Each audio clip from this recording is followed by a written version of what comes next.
দেখবেন মায়েরা, আমার ভারতবর্ষ এমন একটি দেশ যেখানে বারবার ভগবান নেমে এসেছেন, কত লীলা করেছেন।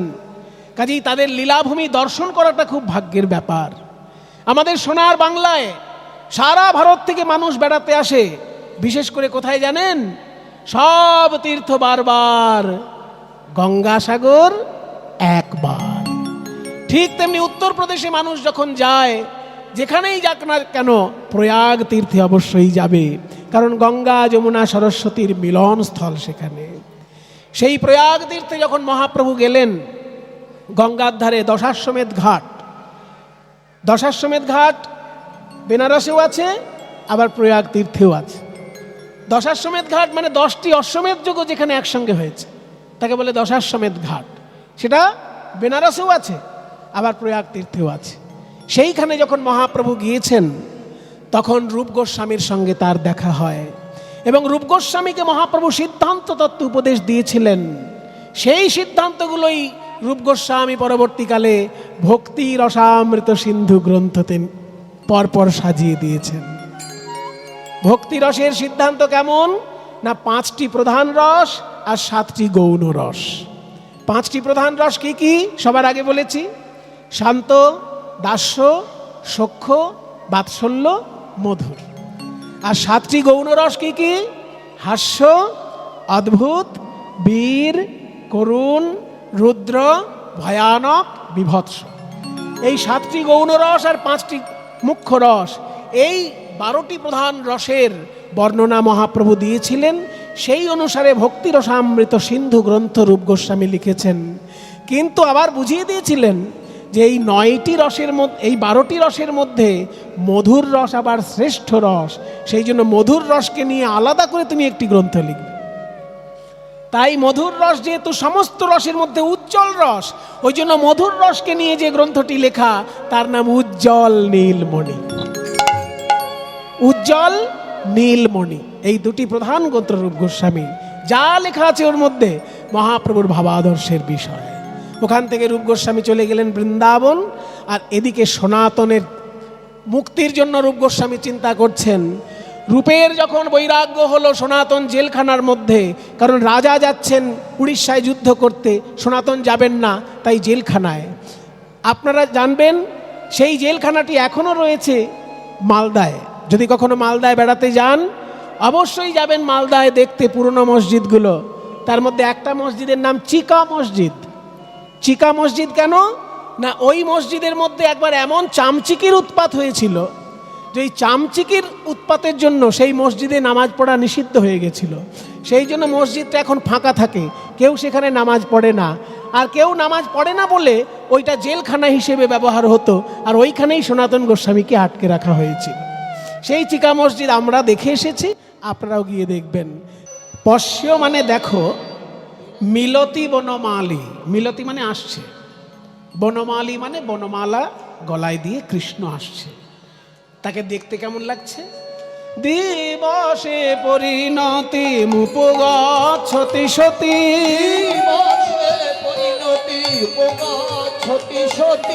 নব নব বিভ্রমশালী, নব নব বিভ্রমশালী। দিবসে পরিণতিম উপগচ্ছতি মানে দিন যখন শেষ হয়ে আসে, দিবসে পরিণতিম উপগচ্ছতি মানে দিন যখন শেষ হয়ে আসে, তখন নব নব বিভ্রমশালী। যখন সারাদিন ধরে কেউ কাজ করে বাবা, বিকেলবেলায় তাকে দেখতে কি খুব ভালো লাগে? মনে করুন যে অফিসার বাবু সকালবেলায় অফিসে গেছেন, বিকেলবেলায় যখন আসছেন শ্রান্ত দান্ত ক্লান্ত পরিশ্রান্ত। কোনো চাষি ভাই সকালবেলা চাষ করতে গেছেন, বিকেলে যখন বাড়ি আসছেন, তার মুখের দিকে তাকানো যায়? এতটা খারাপ লাগে দেখতে।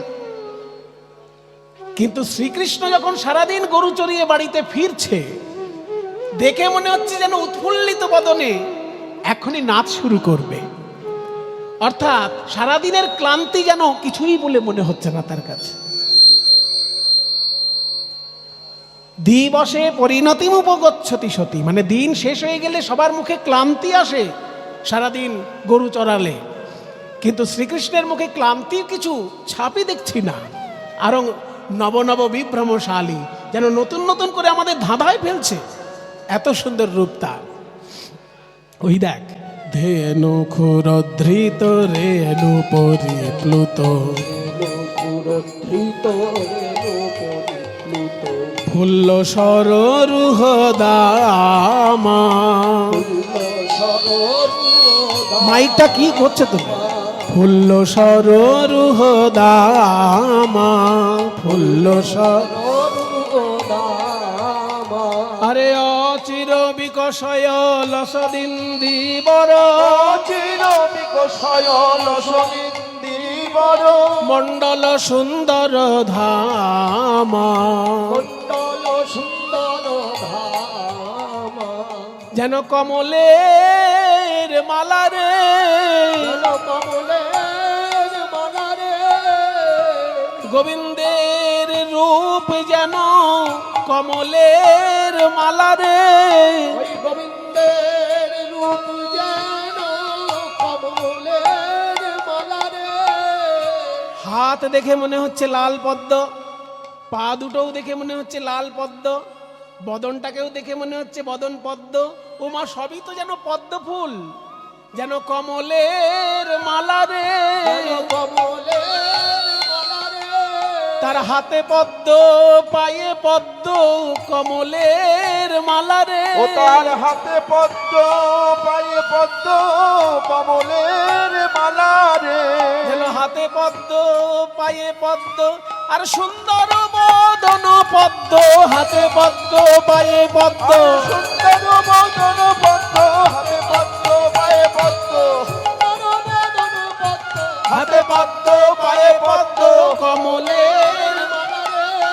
অচির বিকশয় লসদিন দিবর,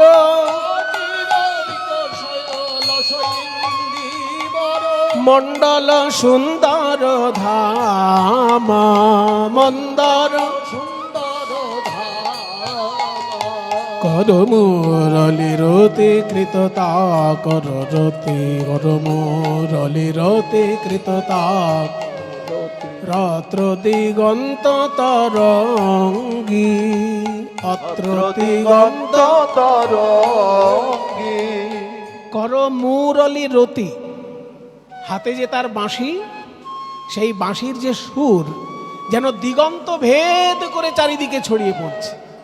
দিগন্ত মানে দিকের অন্ত, পূব দিক যেখানে শেষ হয়েছে সেটা পূব দিকের অন্ত, পশ্চিম দিক যেখানে শেষ হয়েছে সেটা পশ্চিম দিকের অন্ত। এই দিগন্ত যেন ভেদ করে যাচ্ছে তার বাঁশির সুর।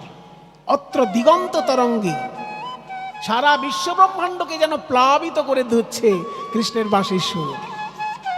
এই সুন্দর পদটি লেখার শেষে দেখুন এবার নাম, চারু সনাতন তনয় অনুরঞ্জন, চারু সনাতন তনয় অনুরঞ্জন। কারি সুহৃদ গণ সঙ্গী, কারি সুহৃদ গণ সঙ্গী। অনুরঞ্জনকারী সুহৃদ গণ সঙ্গী, অনুরঞ্জনকারী সুহৃদ গণ সঙ্গী।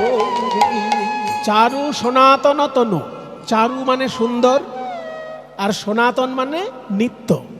এই যে সনাতন ধর্ম কেন বলা হয়, আমাদের ধর্মটাকে সনাতন ধর্ম কেন বলা হয়? সব ধর্মের জন্মদাতা আছে, আমাদের ধর্মের জন্মদাতা নেই। তার কারণ কি? আদি অনাদি কাল থেকে আমাদের ধর্ম হয়ে আসছে, ওই জন্য আমাদের ধর্ম হচ্ছে সনাতন ধর্ম। সনাতন ধর্ম মানে চিরস্থায়ী, চিরকালীন যে ধর্ম। তার আবার জন্মদাতা হয়ে গেলে তো তখন থেকে সেই ধর্মটা শুরু হলো, তার আগে সেই ধর্ম ছিল না। মনে করুন আমি যদি কোনো ধর্মের জন্মদাতা হই, তাহলে আমার থেকে শুরু হলো সেটা, আমার আগে সেই ধর্মটা ছিল না। ধরে নিন আমি কোনো একটা ধর্ম যদি সৃষ্টি করে দিই, তাহলে আমি তো জন্মদাতা হলাম সেই ধর্মের, তাহলে আমার আগে সেই ধর্মটা ছিল না, আমি একটা নতুন কিছু চালিয়ে দিলাম মানুষের মধ্যে। তাই আমাদের ধর্মের জন্মদাতা নেই, কারণ সৃষ্টির আদি যুগ থেকে আমাদের ধর্ম চলছে, চলবে। ওই জন্য এর নাম সনাতন ধর্ম। সনাতন মানে যেটা চিরস্থায়ী, চিরন্তন। যেটাকে আমরা চিরন্তন বলি সেটাকেই সনাতন বলে। তাই বড় ভাইয়ের নাম রাখলেন সনাতন, মেজ ভাইয়ের নাম রাখলেন রূপ, আর ছোট ভাইয়ের নাম রাখলেন অনুপম। 3 ভাইয়ের 3 নাম রেখে দিলেন মহাপ্রভু। চারু সনাতন তনু অনুরঞ্জন, চারু সনাতন তনু অনুরঞ্জন। চারু মানে সুন্দর, সনাতন মানে নিত্য, তনু মানে শরীর। আমার গোবিন্দের এই শরীরটি চিরকালীন এবং চির সুন্দর, সেই জন্য বলছে চারু সনাতন তনু অনুরঞ্জনকারী শরীরগণ। কৃষ্ণের সখাগণ যারা আছে তারা সেই কৃষ্ণের অনুরঞ্জনকারী। চারু সনাতন তনু অনুরঞ্জনকারী সুহৃদগণ সঙ্গী।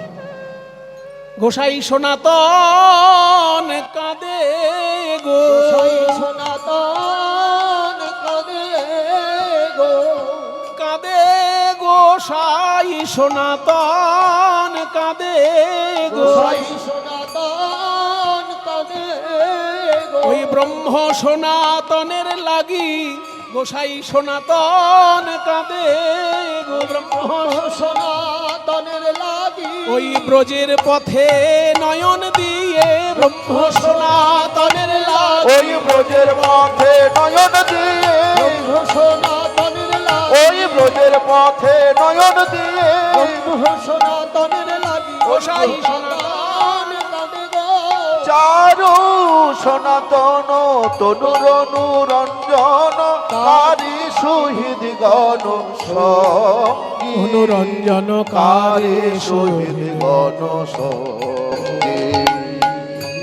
আজকে কীর্তনে আমার শেষদা যেমন সঙ্গে আছেন, তেমনি আজকের কীর্তনে দোহারে সহযোগিতা করছে আপনাদেরই পাড়ার ছেলে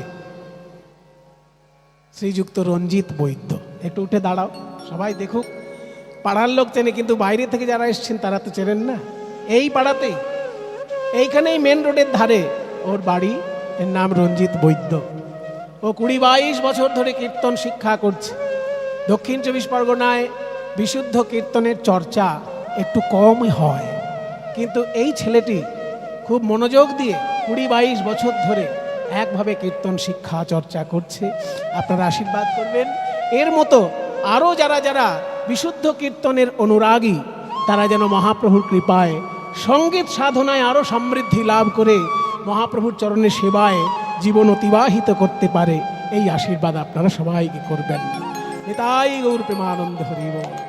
চারু সনাতন তনু অনুরঞ্জন, চারু সনাতন তনু অনুরঞ্জন কারি সুহৃদ গণ সঙ্গী, অনুরঞ্জনকারী সুহৃদ গণ সঙ্গী, অনুরঞ্জনকারী সুহৃদ গণ। সনাতন, আর আমি তোমাকে অমর বলে ডাকবো না, রূপ, আর আমি তোমাকে সন্তোষ বলে ডাকবো না, অনুপম, আমি তোমাকে আর অনুপম বলে ডাকবো না, তোমাকে এবার থেকে বল্লভ বলে ডাকবো। কাজে 3 জনকে 3টে নাম দিয়েছে। এদের নাম ছিল অমর, সন্তোষ আর অনুপম। মহাপ্রভু নাম রাখলেন সনাতন, রূপ আর বল্লভ। এই 3 জনকে 3টে নামে মহাপ্রভুকে সম্বোধন করে বললেন, মহাপ্রভু সম্বোধন করে বললেন, আজ থেকে তোমরা আমার আপনজন হলে, যেদিনকে তোমাদের উপর শ্রীকৃষ্ণের কৃপা হবে, তোমরা এই রাজ বৈভব ত্যাগ করে রাধা গোবিন্দের সেবায় অতিবাহিত করবে জীবন। সনাতন হাত জোড় করে বলছে, প্রভু আপনার কাছে আমার একটা মিনতি আছে। বলো।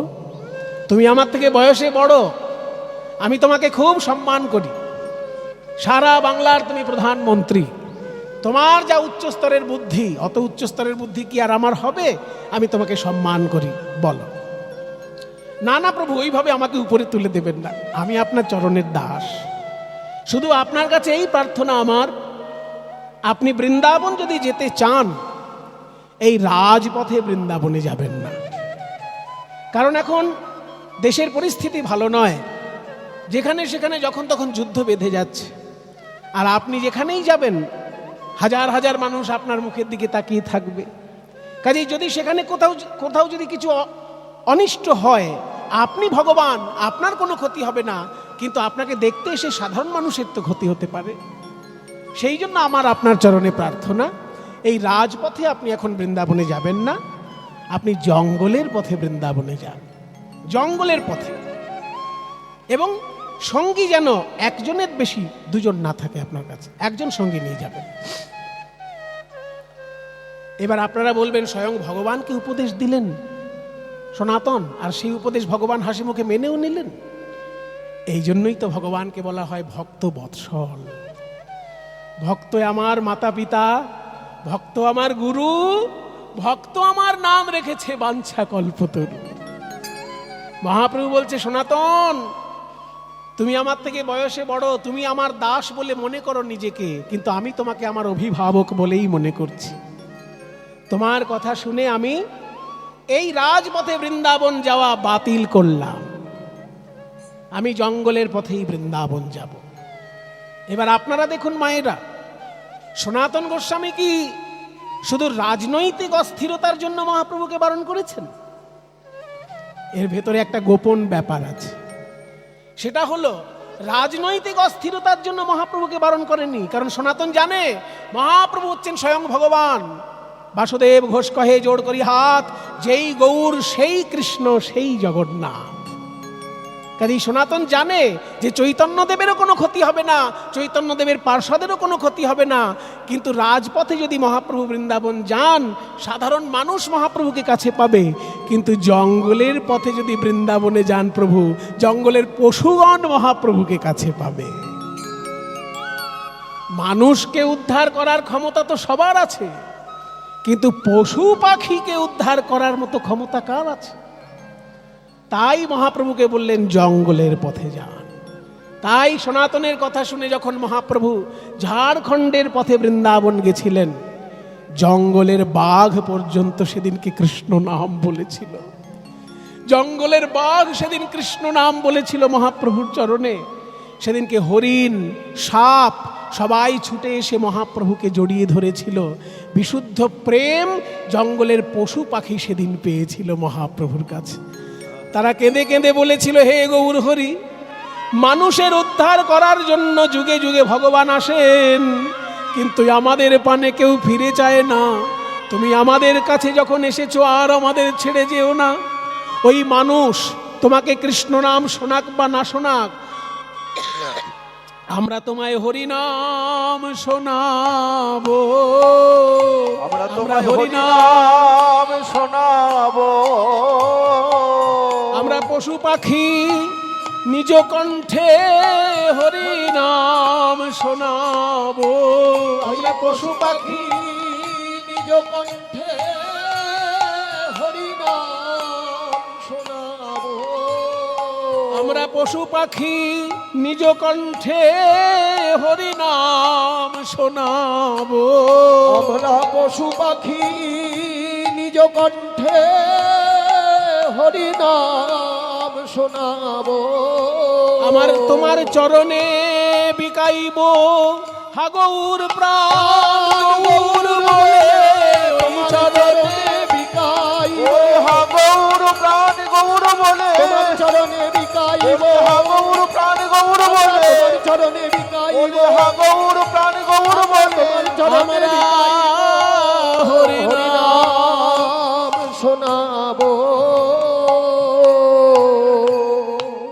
পশু পাখিকে হরিনাম বিতরণ করার ক্ষমতা মহাপ্রভু ছাড়া কারোর হবে না। এইটা বুঝেই সনাতন বলেছিলেন আপনি জঙ্গলের পথে বৃন্দাবনে যান। তাই প্রভু জঙ্গলের পথে বাঘকে কৃষ্ণ নাম বলিয়ে বৃন্দাবনে গেছিলেন। এদিকে মহাপ্রভু যখন ওই রামকেলি বা গৌড় ত্যাগ করে চলে এলেন, তার কিছুদিন পর আলাউদ্দিন হোসেন শাহ সনাতন গোস্বামীকে বলছে, হুজুর বলুন হুজুর, প্রস্তুত হও। কিসের প্রস্তুতি? উড়িষ্যার সঙ্গে যুদ্ধ করতে হবে। হ্যাঁ, উড়িষ্যার সঙ্গে যুদ্ধ করবেন? হ্যাঁ, উড়িষ্যায় যাব যুদ্ধ করতে। তুমি প্রধানমন্ত্রী, সেনাবাহিনীকে আদেশ দাও এবং তুমি আমার সঙ্গে যাবে। আমি? হুজুর, এই যাত্রায় আপনি আমাকে বাদ দিন। প্রধানমন্ত্রী ছাড়া যুদ্ধ করতে যাওয়া যায়? এ তুমি কি বলছো? দেখুন, আপনি যদি কিছু না মনে করেন তাহলে একটা সত্যি কথা বলবো। হ্যাঁ হ্যাঁ বলো। আপনি উড়িষ্যায় যাচ্ছেন যুদ্ধ করতে, কিন্তু আপনার যারা সেনাবাহিনী তারা ওই উড়িষ্যায় যুদ্ধ করতে যাবার পথে কি করবে জানেন? উড়িষ্যার রাজার সঙ্গে যুদ্ধ করার নাম করে তারা উড়িষ্যার মন্দিরগুলো ভাঙতে ভাঙতে যাবে। এই অপকর্ম আমি সহ্য করতে পারবো না, তাই আমি আপনার সঙ্গে এই উড়িষ্যায় যুদ্ধ করতে যেতে পারবো না। এত বড় সাহস, তুমি এই কথা বলছো? কাফেরের দলের লোক তুমি, এই জন্য তোমার মুখে এই কথা বেরিয়েছে। কে আছিস? এই উজিরকে এক্ষুনি জেলখানায় বন্ধ কর। আমি যদি যাই যুদ্ধ করতে, অন্য কাউকেই সঙ্গে নিয়ে যাব, একে জেলখানায় বদ্ধ রেখে দে। যখনই সনাতন গোস্বামীকে জেলখানায় বদ্ধ রাখার আদেশ দিলেন বাপ, রূপ গোস্বামী মনে মনে চিন্তা করলেন, আমাকে আগে গৃহত্যাগ করতে হবে, কারণ সনাতন যেতে না চাইলেই আমাকে নিয়ে যাবেন। আমিও তো মন্ত্রী, আর আমিও তো যেতে পারি না। মন্দির ভাঙতে ভাঙতে যাবে যুদ্ধ করতে, আমি কি করে সহ্য করব? আমার পূর্বপুরুষ যে মন্দিরে পূজা করেছেন, সেই মন্দির আমার চোখের সামনে ভাঙবে এই নবাবের সেনাবাহিনী, আমি তো সহ্য করতে পারবো না, তাই আমিও যাব না। অর্ধেক রাত্রে তিন ভাই মিলে সিদ্ধান্তে বসেছেন। দাদা, রাজা আলাউদ্দিন হোসেন শাহ বলছেন উড়িষ্যায় যুদ্ধ করতে যাবেন, আমরা তিন ভাইয়ের মধ্যে কেউই তো যেতে পারবো না। তাই শোনো দাদা, ছোট ভাই যেহেতু অসুস্থ, ওকে কেউ কিছু বলবে না, কিন্তু তোমাকে জেলখানায় ভরে দেবেন আদেশ দিয়েছে, আর আমাকে যেতে বলবে সঙ্গে, তুমি যদি না যাও। তাই আমি চিন্তা করলাম আমি আগে গৃহত্যাগ করব। গৃহত্যাগ করে আমি মহাপ্রভুর চরণে পৌঁছে যাব, কেউ যেন না বলে আমি কোথায় গিয়েছি। রূপ গোস্বামী গভীর রাত্রে গৃহত্যাগ করছে। আমি চলে যাই, আমি চলে যাই,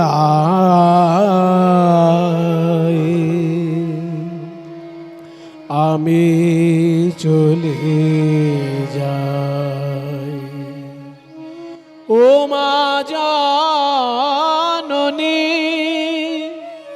জন্মভূমি,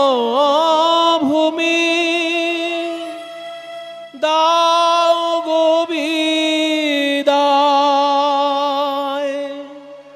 দাও গো বিদায়, দাও গো বিদায়। কিন্তু রূপ গোস্বামী ছিলেন দুদিকে বুদ্ধিমান। শুনুন মায়েরা, ভক্ত হতে গেলে শুধুমাত্র সাধক হলে চলে না, বুদ্ধিমান হতে হয়। এই রূপ গোস্বামী ছিলেন অর্থ এবং পরমার্থ উভয় বিদ্যায় পারদর্শী, যার জন্য তিনি অর্থমন্ত্রী ছিলেন। দুই হাতে কত স্বর্ণ মুদ্রা নাড়াচাড়া করেছেন তার কোনো ইয়ত্তা নেই। এই জন্য রাতারাতি তিনি সিদ্ধান্ত নিলেন, যত সম্পত্তি আছে আমাদের সব বিক্রি করে দাও। বিশ্বস্ত বন্ধু বান্ধবদেরকে ডাকলেন রাতের বেলায়। সব বন্ধু বান্ধবদেরকে ডেকে বললেন, দেখো ভাই, আমাদের সম্পত্তি বিক্রি করব, তোমরা কে কোনটা কিনবে, কে কোনটা নেবে, যার যেমন সাধ্য বলো। আমরা যেহেতু তাড়াতাড়ি বিক্রি করব, সেই জন্য পুরো দাম না পেলেও আমরা বিক্রি করতে চাই। এবং বিশ্বস্ত বন্ধু বান্ধবরা তো উল্টোপাল্টা দাম দেবে না, তারা ঠিকঠাক মূল্য দিয়েই কথা দিল যে তোমাদের সম্পত্তি আমরাই কিনে নেব। যে সম্পত্তির টাকা এক জায়গায় হলো, সেই টাকার মধ্যে আত্মীয় স্বজনকে ভাগ করে দেওয়া হলো। অর্ধেক অংশ আত্মীয় স্বজনকে ভাগ করে দেওয়া হলো, আর 1/4 মানে 25% সাধু গুরু বৈষ্ণবের সেবার জন্য দক্ষিণায় দেওয়া হলো। দেখুন সম্পত্তিটা ভাগ করছে কিভাবে। 3 জন মন্ত্রী, 3 জনের সম্পত্তি ভাগ হচ্ছে। অর্ধেকটা সম্পত্তি আত্মীয় স্বজনকে দিয়ে দিল, যাতে কেউ বলতে পারে না ওনারা বাবাজি হয়েছেন আমাদের পথে বসিয়ে দিয়ে গেছে, কেউ বলতে পারবে না। আত্মীয় স্বজনকে অর্ধেক সম্পত্তি ভাগ করে দিল, এই কাকাতো খুড়তো পিসতো মাসতো যা যেখানে আছে। আর বাকি অর্ধেকের মধ্যে 25% সাধু গুরু বৈষ্ণব সেবার জন্য দান করলেন, আর বাকি 25% অন্তরঙ্গ বন্ধুদের কাছে রাখলেন। যে আমার দাদা তো এখন জেলখানায় থাকবে, ভবিষ্যতে যাতে দাদাকে জেলখানা থেকে উদ্ধার করা যায় সেই জন্য আমি ব্যবস্থা রেখে যাচ্ছি, বন্ধুদের কাছে কিছু গচ্ছিত রেখে যাচ্ছি। তাই 25% টাকা বন্ধুদের কাছে, অন্তরঙ্গ বন্ধুদের কাছে রেখে গেলেন। এইভাবে রূপ গোস্বামী অর্থকে বন্টন করে দিয়ে অর্ধেক রাত্রে গৃহত্যাগ করছেন। এইখান থেকে আমরাও কিন্তু শিক্ষা পেলাম যে অর্থের কাজটা কি। অর্থের 3টে কাজ আছে মায়েরা, এগুলো শুনে রাখুন, সবাই বলবে না এগুলো। টাকা পয়সা আয় করতে জানলেই টাকা পয়সার কিন্তু সঠিক ব্যবহার সবাই জানে না।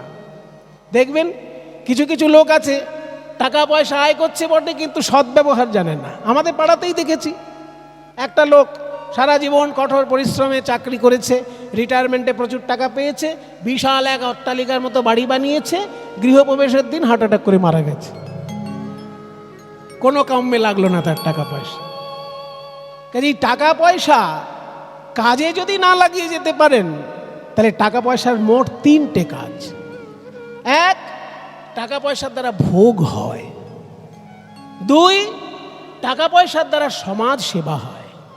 3, যদি ভোগেও না লাগে, সমাজ সেবাতেও না লাগে, তাহলে কিন্তু টাকা পয়সার গতি হয় নাশ, মানে 12 ভূতে খায়।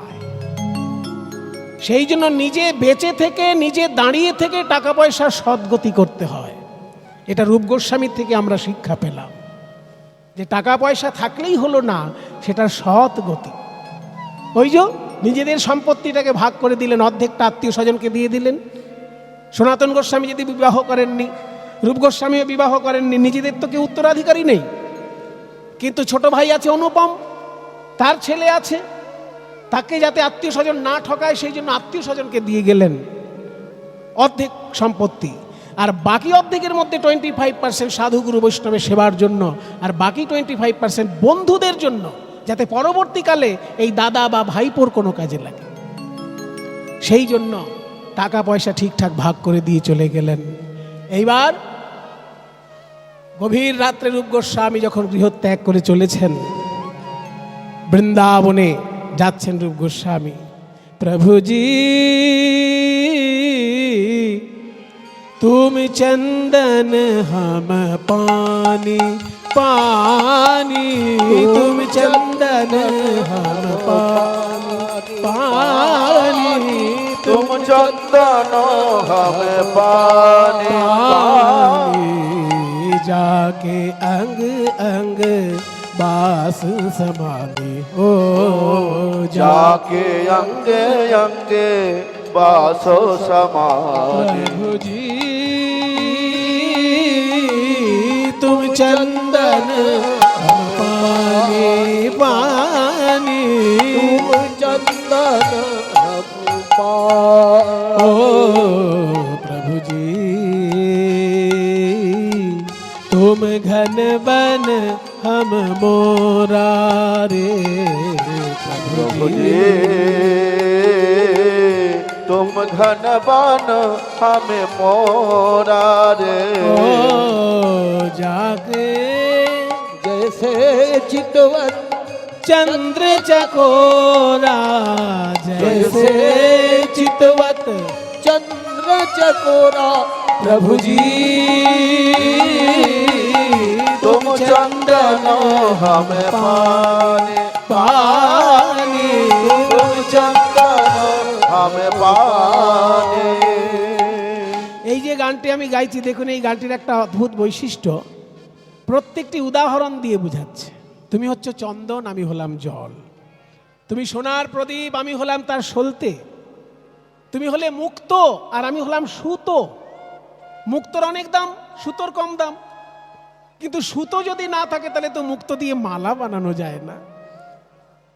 ঠিক তেমনি হে ভগবান, তুমি মহামূল্যবান আর আমি মূল্যহীন জীব, কিন্তু তোমার সঙ্গে আমার মিল না হলে ভক্তির মহিমা তো প্রকাশ পায় না। প্রভুজি तुम दीपक हम बाती रे, प्रभु जी तुम दीपक हम बाती। जाके ज्योत बरे दिन राती, जाके जति बढ़े दिन राति जी तुम चंदन हम पानी तुम चंदन हम पानी। এই ভজনটা দেখুন এতক্ষণ দৃষ্টান্ত দেওয়া হলো, এইবার বলা হচ্ছে সিদ্ধান্ত। তুমি চন্দন আমি জল, তুমি মুক্ত আমি সুতো, তুমি যদি প্রদীপ হও আমি তার সলতে, সব ঠিক আছে। এবার শেষকালে আসল কথাটি বলছে, প্রভুজি तुम स्वामी हम दासारे, प्रभु जी तुम स्वामी हम दासा ऐसे भक्ति करे रे दासा। ओ ऐसे भक्ति कर रोय दासा। प्रभु जी तुम चंदन हम पानी पानी, तुम चंदन हम पानी पानी पानी, तुम चंदन पानी पानी, तुम चंदन हम पानी। প্রয়াগ তীর্থে উপনীত হলেন রূপ গোস্বামী, আর প্রয়াগ তীর্থে চৈতন্য মহাপ্রভুর সঙ্গে তার মিলন হলো। মায়েরা প্রয়াগ গেছেন? প্রয়াগ কারা গিয়েছেন একবার হাত তুলুন দেখি। যাকে লোকে বলে এলাহাবাদ, প্রয়াগরাজ তীর্থ, এই এত অল্প হাত? আমি তো আরেকটু বেশি হাত আশা করেছি। যাক, পরে যদি কখনো আপনাদের সঙ্গে দেখা হয় নিশ্চয়ই আরেকটু বেশি হাত পাবো। তাই রূপের বৈরাগ্য কালে সনাতন বন্দিশালে, ওই রূপের বৈরাগ্য কালে সনাতন বন্দিশালে বিচার করায়ে মনে মনে, বিচার করায়ে মনে মনে। বলি শ্রীরূপের কৃপা করি উদ্ধারিলে গৌর হরি, ওই শ্রীরূপের কৃপা করি। পদকর্তা বাসুদেব ঘোষ একটি মারাত্মক কথা বললেন, যে গৌরাঙ্গ মহাপ্রভুর মহিমা তো বললাম, তোমরা কিভাবে গৌরাঙ্গের গুণগাথা গাইবে তাও বললাম, কিন্তু আমার কথাটা কি জানো? আমার হৃদয়টা এত কঠিন পদার্থ দিয়ে তৈরি যে পাথরের থেকেও কোনো কঠিন পদার্থ দিয়ে আমার হৃদয় তৈরি। তা না হলে কত পাষাণ গলে গেল এই পুরীধামে আর নবদ্বীপে, কিন্তু আমার হৃদয় পাষাণ গলল না। মহাপ্রভু যখন সন্ন্যাস গ্রহণ করছেন, সেই সময় রূপ সনাতন সারা বাংলার প্রধানমন্ত্রী আর অর্থমন্ত্রী। রূপ সনাতনরা তিন ভাই, রূপ গোস্বামী, সনাতন গোস্বামী আর অনুপম। মহাপ্রভু তার নাম রেখেছিলেন বল্লভ। তিন ভাই, এই তিন ভাই মহাপণ্ডিত। সেই যুগে সরকারি চাকরি পাওয়াটা খুব কঠিন ছিল। এখনকার দিনে সরকারি চাকরি পাওয়াটা একটু সহজ হয়ে গেছে, ঘুষ দিতে পারলেই সরকারি চাকরি হয়ে যায়, শুনতে পাচ্ছি চারিদিকে, তাই না? চোখ কান খোলা রাখলেই আমরা দেখতে পাচ্ছি। যদি কারোর পড়াশোনার যোগ নাও থাকে, ঘুষ দেবার জোর থাকলেও সরকারি চাকরি হয়ে যাবার একটা সম্ভাবনা থাকে। কিন্তু চৈতন্য মহাপ্রভুর যুগে ওই সুযোগটি ছিল না, কারণ চৈতন্য মহাপ্রভুর যুগে ছিল রাজতন্ত্র, গণতন্ত্র নয়। রাজা যাকে মনে করবেন শ্রেষ্ঠ ব্যক্তি তাকে চাকরি দেবেন, এবং রাজার পাশে তার পণ্ডিত মণ্ডলী থাকতেন শ্রেষ্ঠ ব্যক্তিকে চিনে নেবার জন্য। পণ্ডিত মণ্ডলী যাকে বলতেন যে না ইনি শ্রেষ্ঠ, তাকে চাকরিটা দেওয়া হতো। সেই জন্য পণ্ডিত মণ্ডলী ঠিক করতেন সেই যুগে চাকরি কে পাবে। সারা বাংলার রাজা তখন আলাউদ্দিন হোসেন শাহ, এবং তিনি যেহেতু বাঙালি নন, তারা তো সব বিদেশের, ইরান তুরান ওই সব দেশের লোক। সেই জন্য তারা যখন আমাদের দেশ শাসন করছে, জানতে হবে আমাদেরকে আদর করে শাসন করতে আসেনি। তারা আমাদেরকে যতটা সম্ভব শোষণ করার জন্য তারা শাসন করছে। সেই জন্য চিনে নেবে যে কে শ্রেষ্ঠ ব্যক্তি, তবে তাকে চাকরিটা দেওয়া হবে। তারপর আবার ব্রাহ্মণের ছেলে মুসলমান রাজার দরবারে চাকরি পাওয়া কত কঠিন কাজ বলুন তো। মুসলমান রাজা একটা হিন্দু ব্রাহ্মণকে চাকরি দেবে, এটা কি অত সহজ ব্যাপার? হিন্দু ব্রাহ্মণকে তখনই মুসলমান রাজা চাকরি দেবে যখন দেখবে মুসলমানদের মধ্যে সেরকম বুদ্ধিমান কেউ নেই, তবে তো একটা হিন্দু ব্রাহ্মণকে চাকরি দেবে। কারণ ইসলাম ধর্মের এটা একটা ঘোষিত সত্য কথা যে ইসলাম শাসিত রাজ্যে বেনামাজি লোক শাসনের অধিকার থাকে না। এইগুলো সবাই জানে না। এই যে ইরান ইসলামিক রিপাবলিক লেখা থাকে, কারণ ওখানে নামাজ যদি কেউ না পড়ে সে শাসনতন্ত্রের মধ্যে আসতেই পারবে না। সেই জন্য ইসলামিক শাসন ব্যবস্থায় বেনামাজি লোক শাসনতন্ত্রের সঙ্গে যুক্ত থাকার কোনো অধিকার নেই, তাকে কাফেরদের সঙ্গে গণনা করা হবে। তাহলে রূপ গোস্বামী সনাতন গোস্বামী কোনোদিন নামাজ পড়ছেন এ তো জীবনে আমরা শুনিনি। তারা ব্রাহ্মণের ছেলে, তারা আহ্নিক করেছেন। তা তাদেরকে যখন একটা প্রধানমন্ত্রীর দায়িত্ব দেওয়া হচ্ছে, একটা অর্থমন্ত্রীর দায়িত্ব দেওয়া হচ্ছে, নিশ্চয়ই তাদের মুখ দেখে চাকরি দেওয়া হচ্ছে না। তারা তাদের গুণগত মান প্রমাণ করেছেন, তবে তারা আলাউদ্দিন হোসেন শাহের মতন নবাবের দরবারে চাকরি পাচ্ছেন। এই গুণগত মানটা কি করে প্রমাণ করলো আজকে আপনাদেরকে খুলে বলে দিচ্ছি। সেই সময় একটা বিরাট মসজিদ তৈরি হয়েছিল আলাউদ্দিন হোসেন শাহের আদেশে। এবার মসজিদটা যখন তৈরি হলো, মসজিদ যখন তৈরি শেষ, তখন মসজিদটার উপরে কারুকার্য দেখার জন্য রাজাকে উপরে তোলা হলো। নবাব তিনি দেখছেন যে কারুকার্যটা ঠিকঠাক হয়েছে কিনা।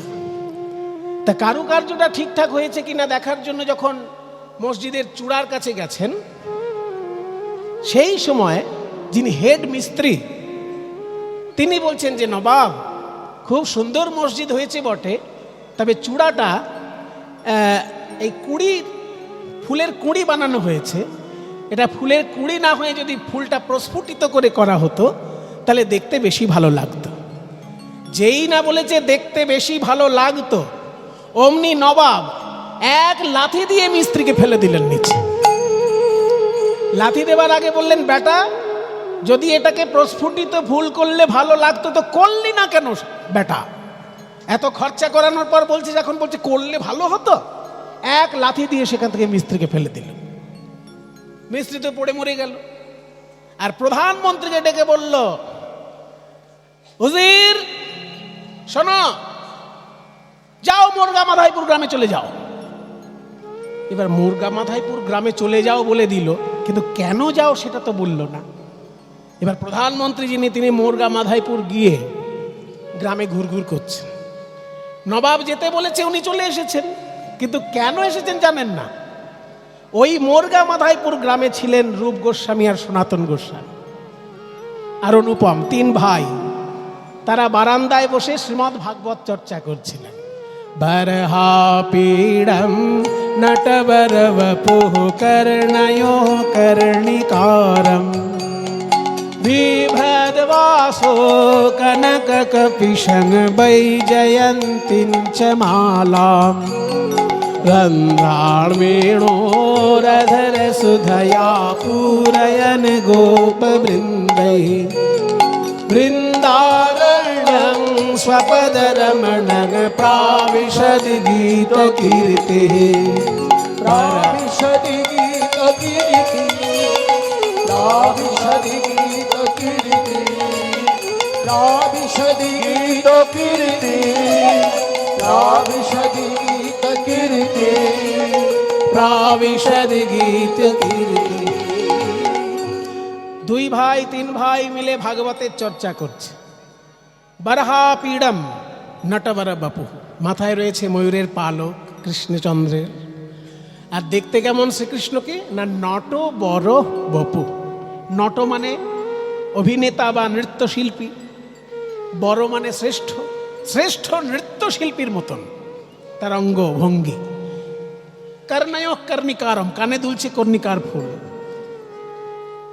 বিভ্রদ বাসো কনক কপিশম, এত সুন্দর কাপড় পরে আছে যেন মনে হচ্ছে সোনার কাপড়। বৈজয়ন্তীঞ্চ মালাম, যে মালা পরে আছেন তাতে 5 রঙের ফুল আছে। রন্ধ্রান বেন রতন সুধয়া পূরয়ন, বাঁশির ছিদ্রগুলিকে অধর সুধা দিয়ে পূর্ণ করে চলেছেন। দাদা দাদা বল ভাই, দেখো কি সুন্দর ভাগবতের ভাষা। আমরা হলে বলতাম কি, বাঁশির ছিদ্রতে ফুঁক দিলেন গোবিন্দ, কিন্তু ভাগবত কি বলছে, বাঁশির ছিদ্রগুলিকে অধর সুধা দিয়ে পূর্ণ করে দিচ্ছে। এই তো ভাগবতের মাধুর্য। আমরা হলে বলতাম বাঁশির ফুটোতে কৃষ্ণ ফু দিচ্ছে, কিন্তু ভাগবত বলছে বাঁশির ছিদ্রতে গোবিন্দ আমার অধরের সুধা দিয়ে পূর্ণ করে দিচ্ছেন। এর তত্ত্বটা কি? তত্ত্ব হলো যে যদি কারোর জীবনটা ভগবানের চরণে সঁপে দেয়, তার জীবনে যদি ছিদ্র থাকে, ত্রুটিপূর্ণ জীবন যদি থাকে, গোবিন্দকে সঁপে দিলে তিনি অধরের সুধা দিয়ে পূর্ণ করে দেবেন, অমৃত দিয়ে পূর্ণ করে দেবেন আপনার ত্রুটিপূর্ণ জীবনটাকে। এইরকম যখন ভাগবতের শ্লোক বিশ্লেষণ করছে, দেখছে প্রধানমন্ত্রী সামনে দিয়ে যাতায়াত করছে, ও মন্ত্রী মশাই আসসালামু আলাইকুম। হ্যাঁ ওয়ালাইকুম সালাম। আপনি এরকম রাস্তার সামনে দিয়ে যাতায়াত করছেন কেন? পণ্ডিত ও অং বং চং শ্লোক পাঠ করছো, ওইসবই করো, তোমাদের অত জানার দরকার নেই আমি কেন রাস্তা দিয়ে ঘুরঘুর করছি। বলে না না বলুন না পণ্ডিত মশাই, বলুন না মন্ত্রী মশাই, আপনি আমাদের দেশের প্রধানমন্ত্রী, আপনার চিন্তা হলে তো আমাদের খারাপ লাগে। আমরা দেখছি বারান্দার সামনে দিয়ে আপনি বারবার যাতায়াত করছেন কেন? প্রধানমন্ত্রী বললেন, শোনো পণ্ডিত, শোনো পণ্ডিত, বিরাট এক মসজিদ তৈরি হচ্ছে আলাউদ্দিন হোসেন শাহের আদেশে। তো সেই মসজিদে একটা চূড়াটায় কুঁড়ি তৈরি করা হয়েছে। তো নবাব যখন দেখতে গেলেন, তাকে হঠাৎ মিস্ত্রি বলে ফেললো যে কুঁড়ি না হয়ে এটা ফুল হলে খুব ভালো হতো। তখন নবাব তাকে ধাক্কা দিয়ে ফেলে দিয়ে বললেন, বেটা ভালো যদি হতো তো করলি না কেন? এবার সেই মিস্ত্রি তো মারা গেছে ওনার লাথিকে, কিন্তু আমার হয়েছে জ্বালাতন। আমাকে উনি পাঠিয়ে বললেন যে মোরগা মাধাইপুরে গ্রামে চলে যাও। তা গ্রামে চলে যাও, কিন্তু কেন চলে যাও সেটা আর আমাকে বলেননি। কেন যে যাব সেটা আর আমাকে বলেননি।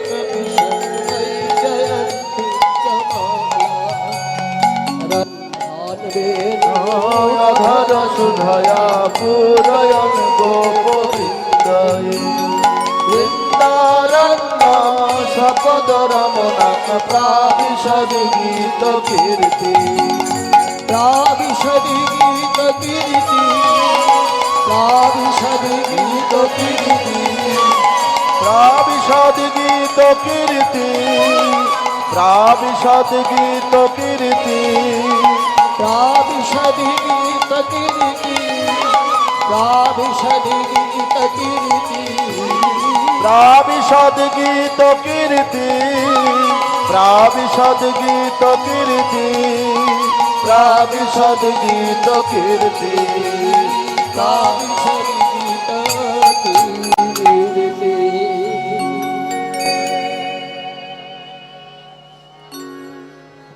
জয় নিতাই। এনারা যে উপহার রাধা কৃষ্ণের শ্রী বিগ্রহ যা দান করলেন, ওনারা বৃন্দাবনের একজন বিশেষ মহারাজের আশ্রিত। আমি তার চরণে প্রণাম জানাই। ওনাদের এই উপহার সেই বৃন্দাবন রাধাকুণ্ডের মহারাজের আশীর্বাদ স্বরূপ আমি মনে করছি। নিতাই গৌর প্রাণ কৃষ্ণ বাবা। প্রাণকৃষ্ণ দাস মহারাজ রাধাকুণ্ড, 113 বছর বয়স ওনার।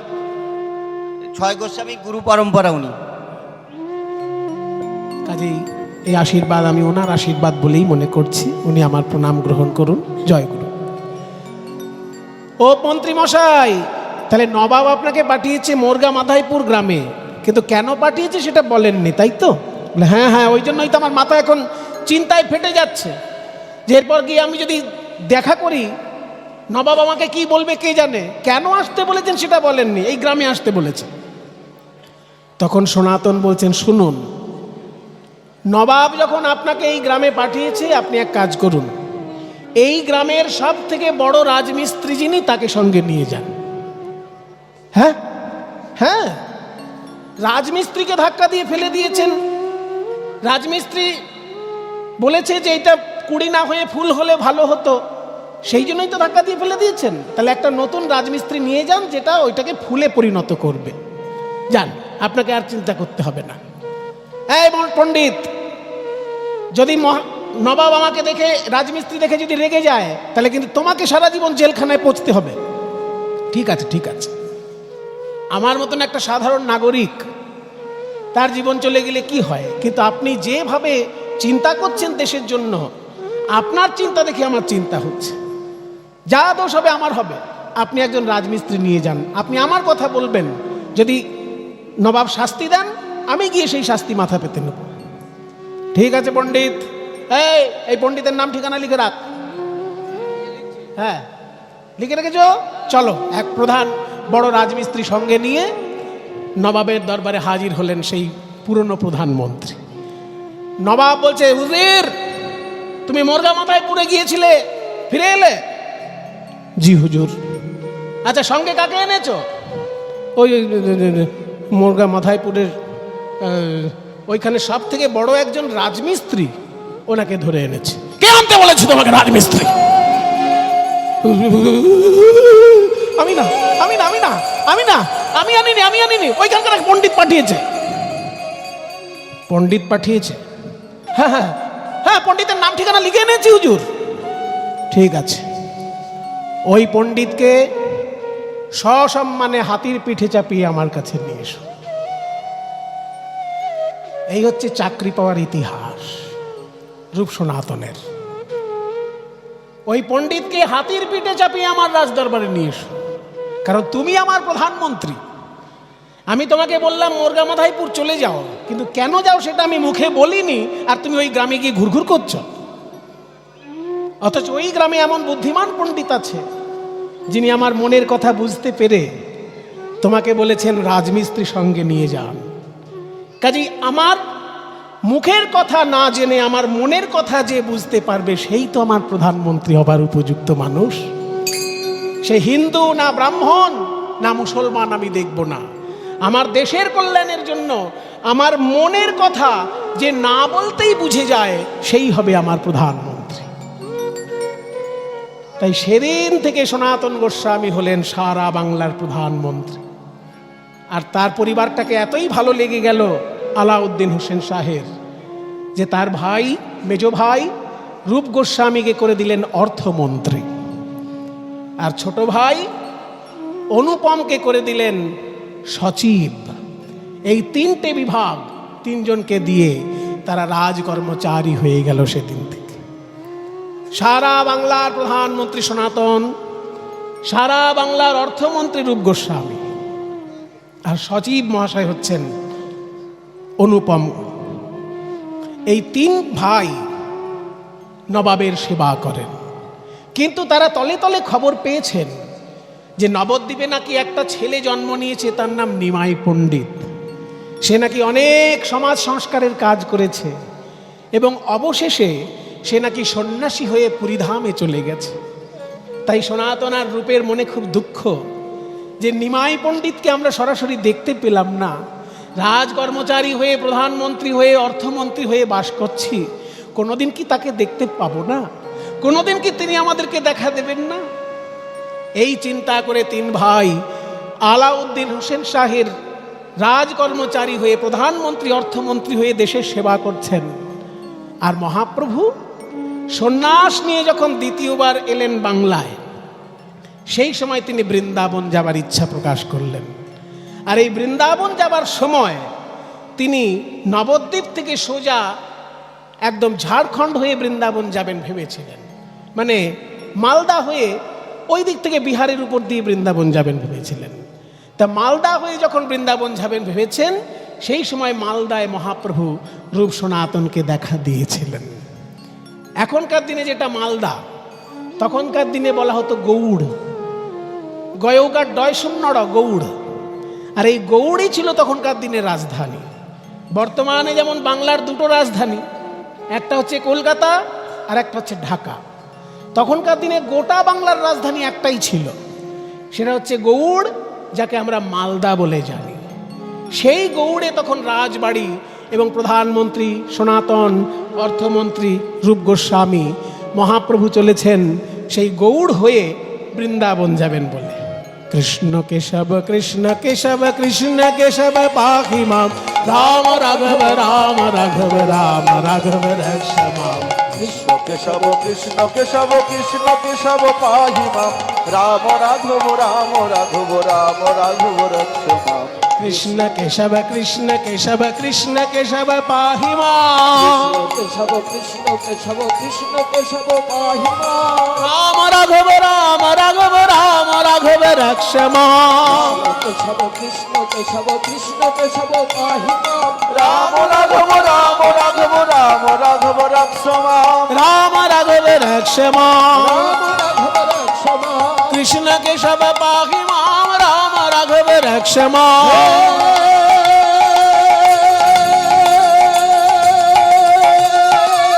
কৃষ্ণ করুণা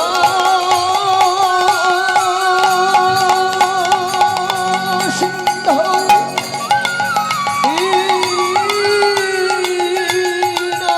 দীনবন্ধু জগৎপতে গোপেশ গোপিকাকান্ত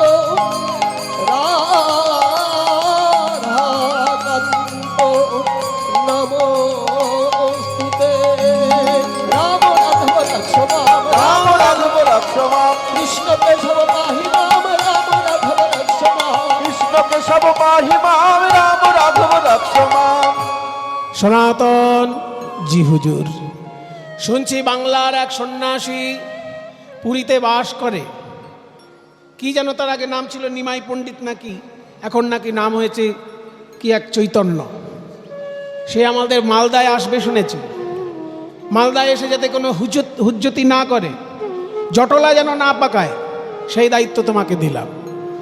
তুমি ভালো করে দেখবে কোনো সাধু এসে এইখানে যেন জটলা না পাকায়। সনাতন গোস্বামী বললেন, হুজুর জটলা পাকাতে আমি দেব না, আপনার মান মর্যাদা যাতে বজায় থাকে সে দায়িত্ব আমার। তবে শুনেছি ওই সন্ন্যাসী নাকি খুব প্রভাবশালী, প্রতাপশালী। দেখি আগে আসুক তো। মহাপ্রভু যখন মালদা এলেন, রামকেলি গ্রামে আইলা শ্রী গৌরাঙ্গ রায়, রামকেলি গ্রামে আইলা শ্রী গৌরাঙ্গ রায়। বলিস ভক্তগণ সবে মিলে হরি গুণ গায়, ভক্তগণ সবে মিলে হরি গুণ গায়। আনন্দ ধরে না ধরে না মহাপ্রভুর পানে চেয়ে, আনন্দ ধরে না মহাপ্রভুর পানে চেয়ে, আনন্দ ধরে না মহাপ্রভুর পানে চেয়ে সবাই হরি হরি বলে। ওই সবাই হরি হরি বলে, ওই সবাই হরি হরি বলে, মহাপ্রভুর পানে হরি হরি বলে। আনন্দ ধরে না ভক্তগণ সবে মিলে হরি গুণ গায়। আজ ভক্তগণ সবে মিলে হরি গুণ গায়। মহাপ্রভু রামকেলি গ্রামে এসেছেন, সেই শুনে সকলে একেবারে আনন্দে উৎফুল্লিত। এত জোরে আওয়াজ হচ্ছে যে রাজবাড়ি থেকে শোনা যাচ্ছে। তখন আলাউদ্দিন হোসেন শাহ বারান্দায় এসে দেখছেন বেশ কিছুটা দূরে একটা গ্রামে হাজার হাজার লোক জড়ো হয়েছে। সনাতনকে ডেকে বললেন, মন্ত্রী, প্রধানমন্ত্রী। জি হুজুর। ওই দেখো এখানে জটলা হচ্ছে। হুজুর ওটা জটলা নয়, ওনারা শুধু ওনাকে দেখতে এসেছেন, ওনাকে দেখার জন্য লোকে পাগল। হ্যাঁ, দেখার জন্য পাগল। আচ্ছা, ওই যে হাজার হাজার লোক দেখছি ওখানে এসেছে ওনাকে দেখার জন্য, ওদের খাওয়া দাওয়ার ব্যবস্থা কি করছে? খাওয়া দাওয়ার ব্যবস্থা কি করছে কেউ জানে না। খাওয়া দাওয়ার ব্যবস্থা করছে কেউ জানে না। হাজার হাজার লোক জড়ো হয়ে গেল। কি আছে কি ওই লোকটার মধ্যে? এই যে তোমরা আমার চাকরি করছো, আমি যদি 1 মাস তোমাদের মাইনে না দিই, অমনি তোমরা সবাই আমার বিরুদ্ধে আন্দোলন শুরু করে দেবে। কিন্তু ওই যে ওই লোকটার পেছনে হাজার হাজার লোক জড়ো হয়েছে, খাওয়ার ঠিক নেই, থাকার ঠিক নেই, লোকে শুধু মুখের দিকে তাকিয়ে পড়ে আছে, কি আছে কি ওই লোকটার মধ্যে? সনাতন বলছে সেটা আমি বলতে পারবো না ওনার মধ্যে কি আছে, তবে আমি শুনেছি ওনাকে দেখার জন্য দূর দূর থেকে হাজার হাজার লোক এসে খাওয়া দাওয়ার তোয়াক্কা না করে ওনার মুখের দিকে শুধু তাকিয়ে বসে থাকে, তাই নাকি? তা কিছু তো একটা তাহলে অলৌকিক ব্যাপার আছেই ওনার মধ্যে। শোনো, ওই সাধুর সম্পর্কে আমি যা শুনেছি আমার মনে হচ্ছে উনি খারাপ লোক নন, কাজে উনি যে কটা দিন মনে করেন এইখানে থেকে ওনার বক্তব্য রেখে উনি যেখানে খুশি যেতে পারেন, ওনাকে কেউ বাধা দিও না। সনাতন মানে আলাউদ্দিন হোসেন শাহ দূর থেকে দেখেছিলেন চৈতন্যদেবকে, যেহেতু চৈতন্যদেব কোনো রাজার বাড়ি যেতেন না, সেই জন্য আলাউদ্দিন হোসেন শাহ ডাকলেও হয়তো উনি যেতেন না। আলাউদ্দিন হোসেন শাহ বারান্দা থেকে দূরে দেখেছিলেন হাজার হাজার লোকের মধ্যে এক সন্ন্যাসী বসে আছে, কাজে ওইটুকুই যা তার দর্শন হয়েছে। এবার যখন সব লোক ভিড় কমে গেল, রাতের অন্ধকার, সন্ধ্যাবেলায় সনাতন গোস্বামী একটা ধুতি পরে আর একটা চাদর গায়ে দিয়ে, সঙ্গে রূপ গোস্বামী একটা ধুতি আর একটা চাদর, অনুপম ও সাধারণ মানুষের বেশে মন্ত্রী পোশাক ত্যাগ করে মহাপ্রভুর কাছে এসেছেন। ওগো গৌর হরি, এসো এসো সনাতন, শুনেছি তুমি নাকি এই বাংলার প্রধানমন্ত্রী। হুজুর মহাপ্রভু, আমি প্রধানমন্ত্রী নবাবের কাছে, আমি প্রধানমন্ত্রী সাধারণ মানুষের কাছে, কিন্তু আমি আপনার কাছে আপনার চরণের দাস। আমি আপনাকে বহুদিন ধরে দেখব বলে ভাবছিলাম, কোনোদিন দেখা হয়নি। আমার বুকের ভিতর কয়েকটি প্রশ্ন আছে, সেগুলো আমি আপনার কাছে উজাড় করে দিতে চাই। বলো সনাতন, কি তোমার প্রশ্ন? সনাতন হাত জোড় করে বলে, প্রভু কে বায়ামি কেন মোরে। এই খুব মূল্যবান প্রশ্ন সনাতন করছেন মহাপ্রভুকে। কে বা আমি কেন মোরে যারে তাপত্রয়। মুখস্থ করে নিন প্রশ্নটা, আপনাদেরই মঙ্গল হবে। সারা জীবন মনে রাখার মতো একটা কথা। সনাতন প্রশ্ন করছে মহাপ্রভুকে, কে বা আমি কেন মোরে যারে তাপত্রয়। পুছিতে না জানি প্রভু কইছে হিত হয়, ইহা নাহি জানি প্রভু কইছে হিত হয়। কিসে আমার মঙ্গল হবে আমি জানি না, আর আমার স্বরূপটা কি আমি জানি না। ত্রিতাপ জ্বালা কেন আমাকে দগ্ধীভূত করছে আমি জানি না। এইগুলোর তুমি উত্তর দাও। কে বায়ামি কেন মোরে যারে তাপত্রয়।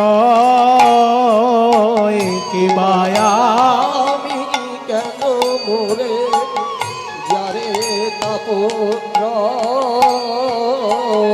ইহা নাহি জানি প্রভু কইছে হিত হয়। ইহা নাহি জানি প্রভু কইছে হিত হয়। আপনার ভালো মন্দ বুঝিতে না জানি, আপনার ভালো মন্দ বুঝিতে না জানি। কৃপা করি সব তত্ত্ব কহত আপনি।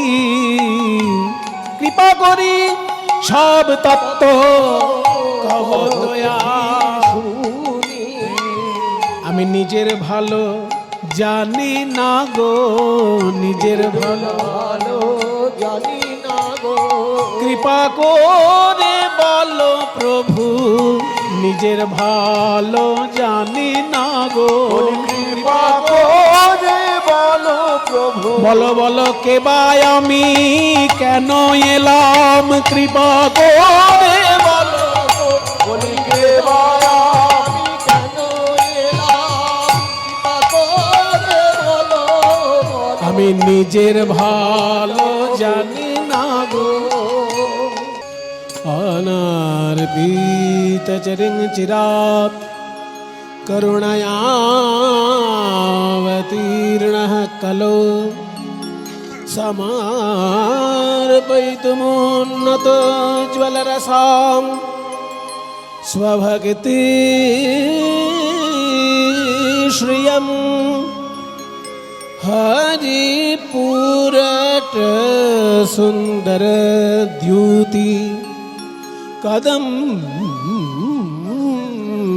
बसंदीपितः सदा हृदय कंदरे स्फुरतु वह शचिनंदन।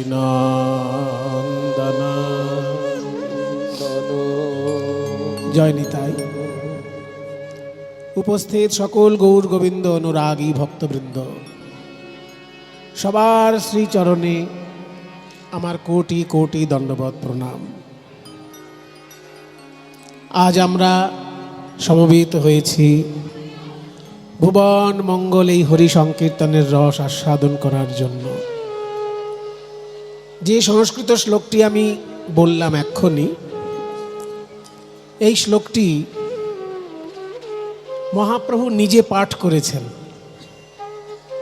মজার ব্যাপার, মহাপ্রভুর নিজের সম্পর্কে লেখা শ্লোক, এবং পাঠ করে তিনি যে খুব একেবারে নিজের প্রশংসা শুনে খুশিতে একদম গদগদ তা কিন্তু হননি।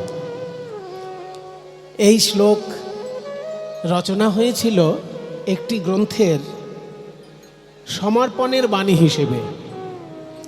যেমন কেউ কোনো বই লিখলে উৎসর্গ করে না, মনে করুন আপনি একটা ভালো বই লিখলেন, এবার আপনি আপনার মায়ের নামে উৎসর্গ করলেন যে পূজনীয়া মাতার করকমলে। উৎসর্গ বইয়ের প্রথম পাতায় দেখবেন লেখা থাকে। যে যাকে শ্রদ্ধা করে বা যে যাকে ভালোবাসে তার উদ্দেশ্যে বইটা উৎসর্গ করা হয়। উপযুক্ত পাত্র হিসেবে অনেক সময় উৎসর্গ করা হয়। যেমন তাসের দেশ নামক একটি নৃত্যনাট্যের রবীন্দ্রনাথ উৎসর্গ করেছিলেন নেতাজি সুভাষচন্দ্র বসুকে, যে পোড়া দেশে যাতে একটা নতুন কিছু চিন্তাভাবনা আবির্ভাব ঘটাতে পারে, সেই জন্য তাসের দেশটি নেতাজি সুভাষের উদ্দেশ্যে উৎসর্গ করেছিলেন রবীন্দ্রনাথ ঠাকুর। ঠিক তেমনি শ্রীরূপ গোস্বামী একটি নাটক রচনা করে সেই নাটকের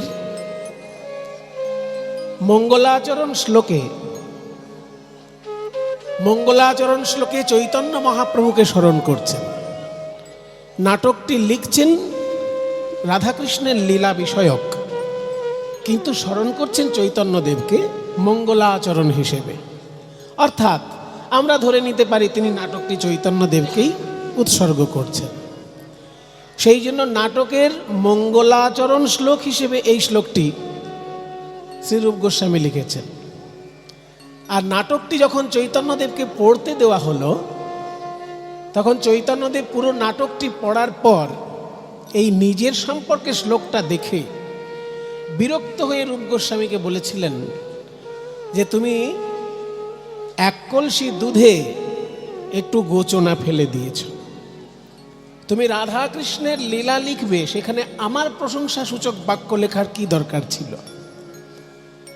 এই জন্য মহাপ্রভু এই শ্লোকটি পাঠ করে রূপ গোস্বামীকে বরং বকাই দিয়েছিলেন যে তুমি লিখেছো ভালো, খুব সুন্দর রাধাকৃষ্ণের নাটক লিখেছ, কিন্তু সেখানে আমার প্রশংসামূলক এই শ্লোক তুমি কেন লিখতে গেলে? আবার ঘোরাঘুরি বেশি করো না ভাই, একরকম রেখে দাও, কর্কশ যেন না হয়ে যায় আওয়াজ।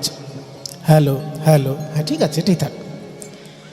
রাধাকৃষ্ণ সম্পর্কে তুমি লিখছো নাটক, সেখানে আমার সম্পর্কে কেন শ্লোক এবং আমার প্রশংসা সূচক? যার জন্য এক কলসি দুধে তুমি একটু গোচনা ফেলে দিয়েছো। তার মানে রাধাকৃষ্ণ বিষয়ক লীলা গ্রন্থে তুমি আমার প্রশংসা করে যেন অপবিত্র করে ফেললে নাটকটাকে, এইটা বলতে চেয়েছেন মহাপ্রভু। এবার কি আর করবেন?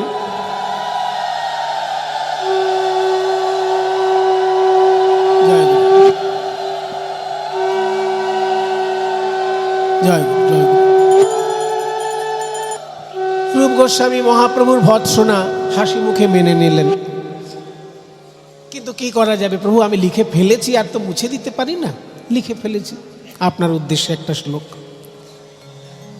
তখন স্বরূপ দামোদর মহাপ্রভুর অন্তরঙ্গ বন্ধু তিনি রূপ গোস্বামীকে ডেকে বলছেন, শোনো শোনো, ও নিমাই তোমাকে যাই বলুক, আমার কাছে শোনো তুমি আসল কি কাজটা করেছ। নিমাই বলেছে, রাধাকৃষ্ণ লীলায় চৈতন্যের বর্ণনা করে তুমি যেন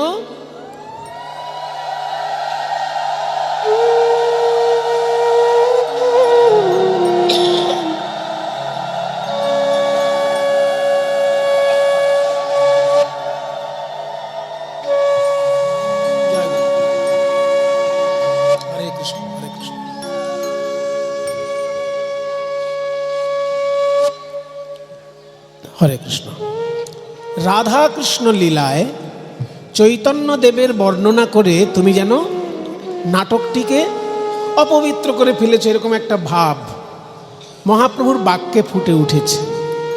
এক কলসি দুধে একটু গোচনা ফেলে দিয়েছে, এটাই তো বলেছে। ওটা মহাপ্রভুর কথা, মহাপ্রভুর জন্যই রেখে দাও। ভক্তদের পক্ষ থেকে আমি কি বলছি সেটা শোনো।